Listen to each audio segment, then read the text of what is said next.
Saudara dan sahabat terkasih, jumpa lagi dengan saya di Rumah Iman. Salam sehat untuk kita semua. Hari ini saya membaca Injil Lukas bab 13 ayat 10 sampai ayat 17. Yang menarik perhatian saya yakni pada ayat 12 sampai ayat 16. Apa yang tertulis di sana? Mari kita baca bersama. Ketika Yesus melihat perempuan itu, ia memanggil dia dan berkata kepadanya, "Hai ibu, penyakitmu telah sembuh." Lalu ia meletakkan tangannya atas perempuan itu, dan seketika itu juga berdirilah perempuan itu dan memuliakan Allah. Tetapi kepala rumah ibadat gusar karena Yesus menyembuhkan orang pada hari Sabat. Lalu ia berkata kepada orang banyak, "Ada 6 hari untuk bekerja. Karena itu, datanglah pada salah satu hari untuk disembuhkan dan jangan pada hari Sabat."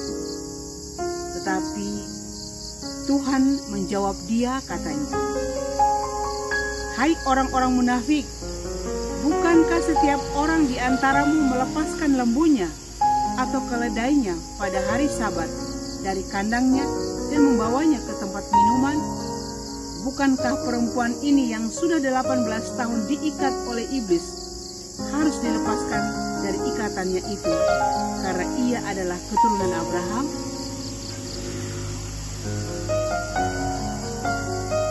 Teks firman Tuhan yang saya baca pada ayat 12 sampai ayat 16 menarik perhatian saya.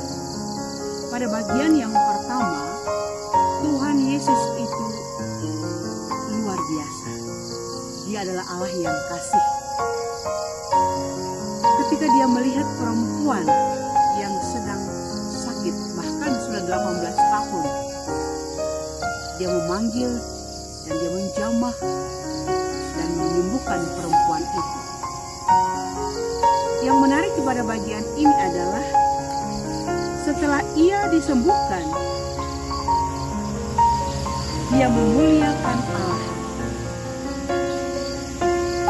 Peristiwa kesembuhan yang telah kita alami dalam kehidupan kita, baik sakit rohani maupun sakit jasmani, kadang-kadang membawa kebahagiaan yang berlimpah, dan kita terbawa untuk bercerita kepada sesama kita, kepada orang-orang terdekat kita, kepada orang-orang yang kita kasihi. Kita bercerita bahwa kita telah mengalami kesembuhan, bahwa kita telah mengalami kesembuhan. Dan kadang kita lupa untuk memuliakan Tuhan. Tetapi perempuan ini yang 18 tahun menderita sakit karena kerasukan yang membuat badan dia sampai bungkuk, setelah disembuhkan oleh Tuhan Yesus, dia memuliakan Allah. Saya mau mengajak kepada saudara dan sahabatku semua, mari kita bangun sebuah kebiasaan dalam hidup kita.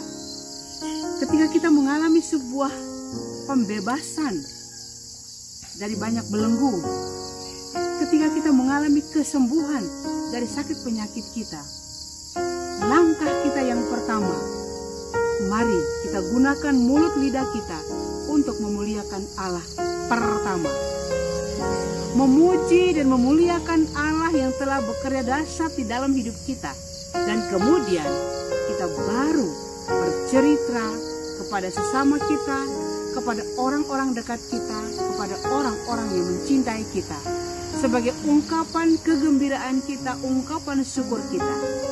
Karena di dalam perjalanan kita lebih banyak mendahulukan manusia dunia ini, dan kita menduakan Tuhan. Kita bercerita begitu heboh kepada sesama manusia, tapi kita kurang heboh terhadap Allah. Perempuan yang 18 tahun menderita sakit ini mengajar kepada kita agar dalam situasi apapun, terlebih di dalam sakit penyakit yang telah disembuhkan oleh Tuhan, di dalam beban-beban berat yang telah diringankan oleh Tuhan, di dalam jalan-jalan buntu yang telah dibuka oleh Tuhan, di dalam masalah-masalah yang telah diberikan solusi oleh Tuhan. Mari kita pertama dan utama memuliakan Tuhan, bersekutu dengan Tuhan untuk memuji dan memuliakan Dia. Kemudian kita baru menyatakan kegembiraan, menyatakan syukur kita kepada sesama kita.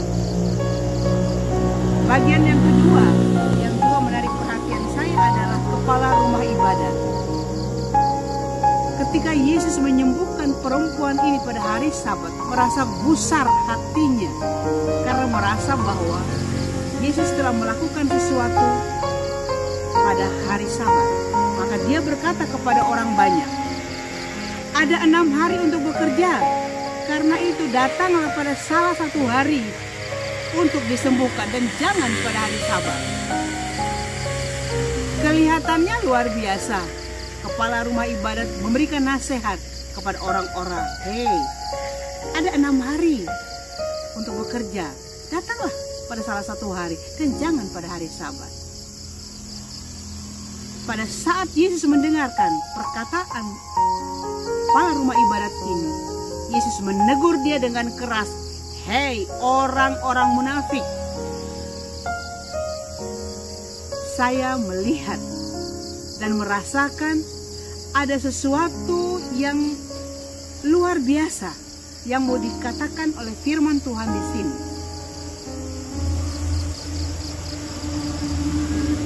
Bagaimana kita dapat menarik sebuah pesan untuk kita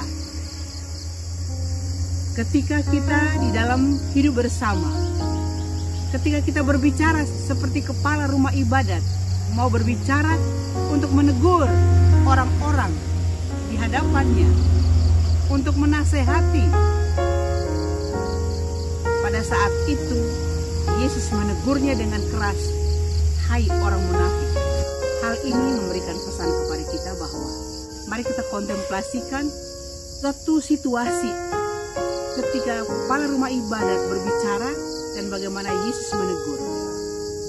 Di dalam kehidupan kita, ketika kita berbicara dengan sesama kita, entah melalui telepon, entah berbicara langsung, entah dalam sebuah cerita biasa maupun sebuah nasihat, mari kita hadirkan seolah-olah Yesus ada di situ. Sehingga setiap perkataan kita, setiap penyampaian kita mendapat respon dari Yesus. Bagaimana kita harus berbicara? Bagaimana kita harus berkata-kata? Dan Yesus saat itu mendengarkan kita dan kita siap untuk dikritisi oleh Yesus, untuk direspon oleh Yesus. Maka mari kita tidak mengulangi apa yang dilakukan oleh kepala rumah ibadat, sebuah kemunafikan dalam kehidupan kita. Mari kita tutur kata yang baik, menasehati yang baik dan yang benar. Kita tidak perlu menghakimi siapapun dalam hidup kita, tapi kita memberikan sebuah kata-kata yang membangun, satu sikap yang membangun iman, harap dan kasih. Mari kita membangun hidup untuk tidak menjadi orang munafik, tetapi menjadi orang baik dan benar, agar membawa keselamatan baik bagi diri kita maupun semua orang yang kita jumpai. Selamat menikmati hari baru dengan hati bahagia. Terima kasih, Tuhan memberkati.